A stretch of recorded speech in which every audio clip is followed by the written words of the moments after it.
Hello guys, most welcome to our Barbigha science classes. Last class में हम लोग discuss किए थे फर्स्ट लॉ ऑफ मोशन, उसके एप्लीकेशंस, वो एग्जांपल्स जो हमारे डेली लाइफ में हम लोग देख सकते हैं।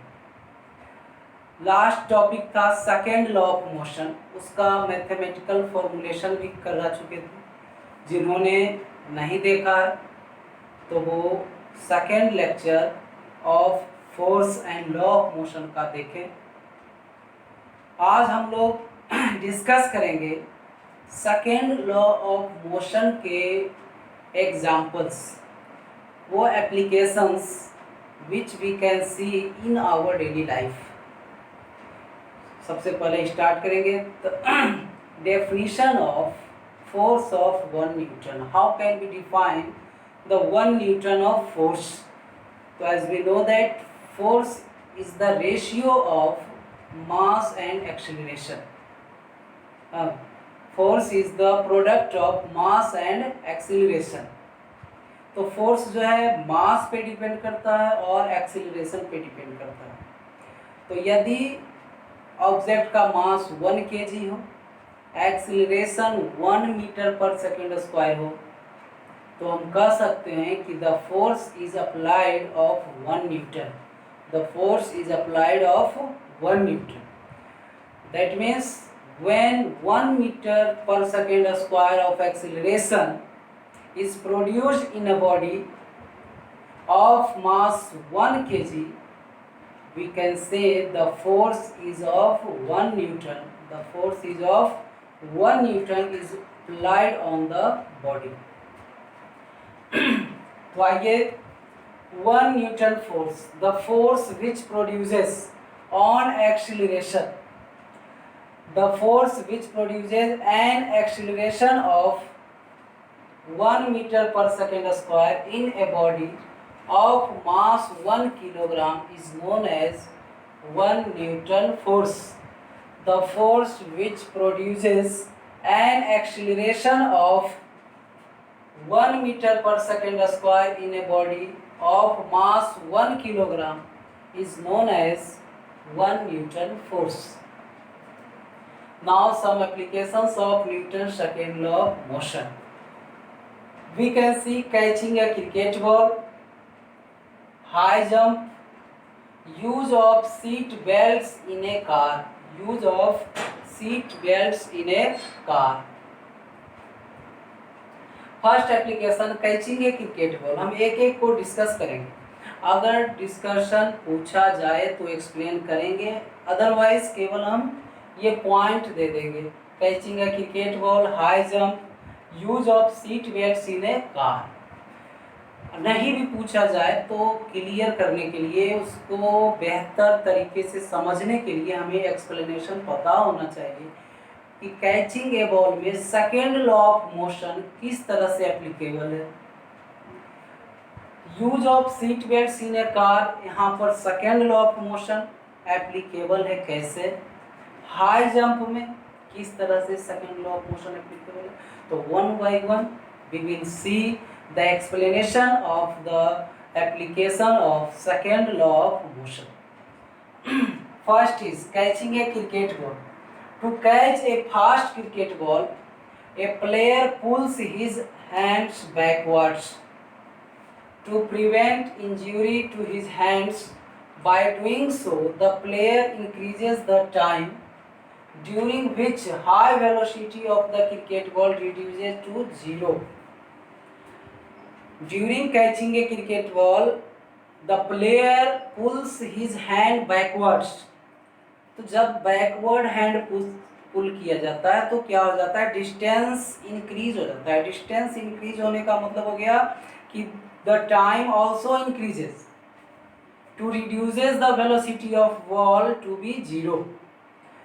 वेलोसिटी ऑफ बॉल को 0 तक लाने में जो टाइम पीरियड है वो टाइम पीरियड इंक्रीज हो गया। जब टाइम पीरियड इंक्रीज होगा तो जो रेट ऑफ रिटार्डेशन है, रेट ऑफ रिटार्डेशन वो क्या हो जाएगा, डिक्रीज होगा।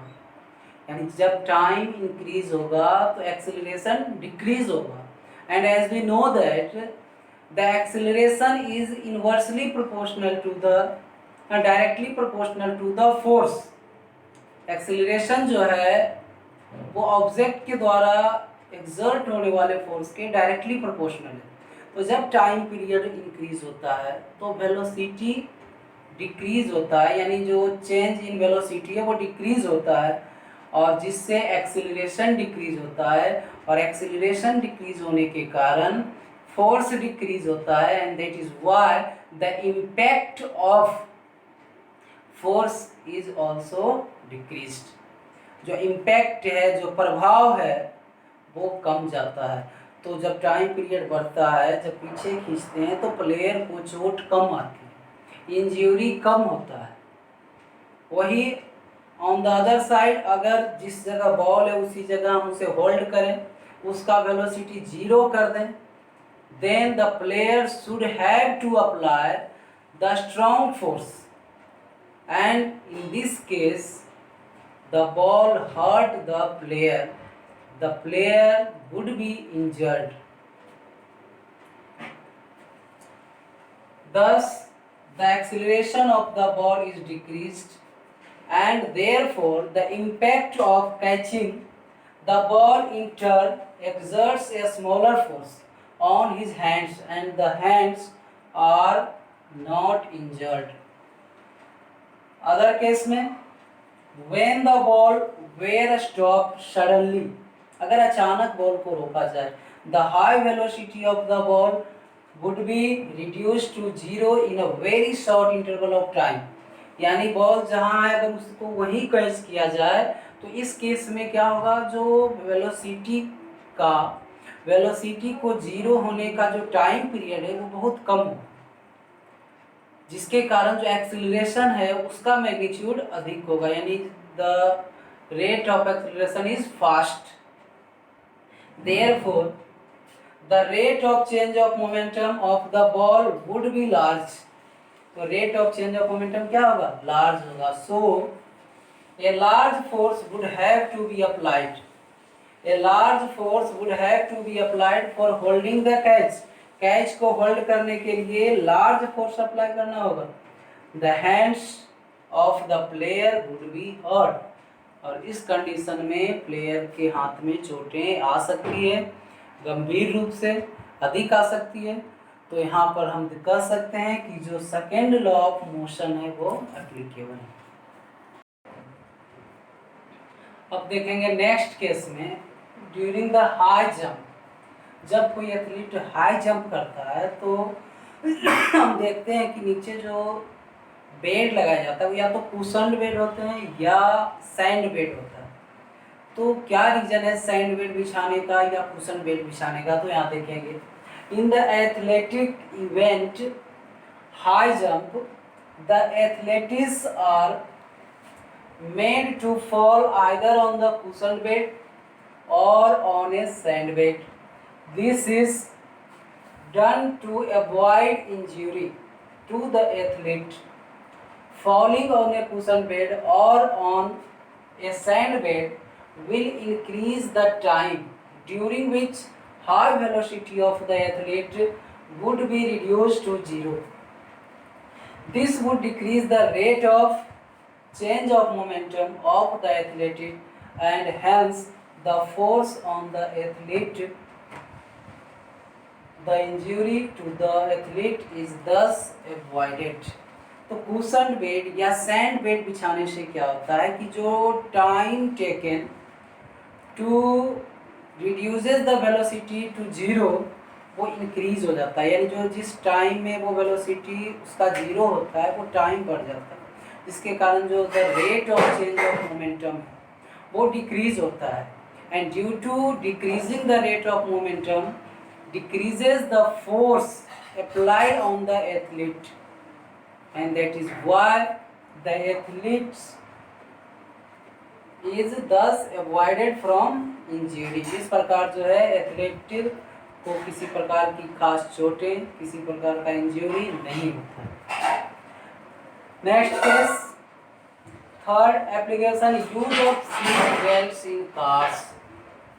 पैसेंजर्स कार में सीट बेल्ट का यूज क्यों करते हैं? वो बेल्ट कैसे होते हैं?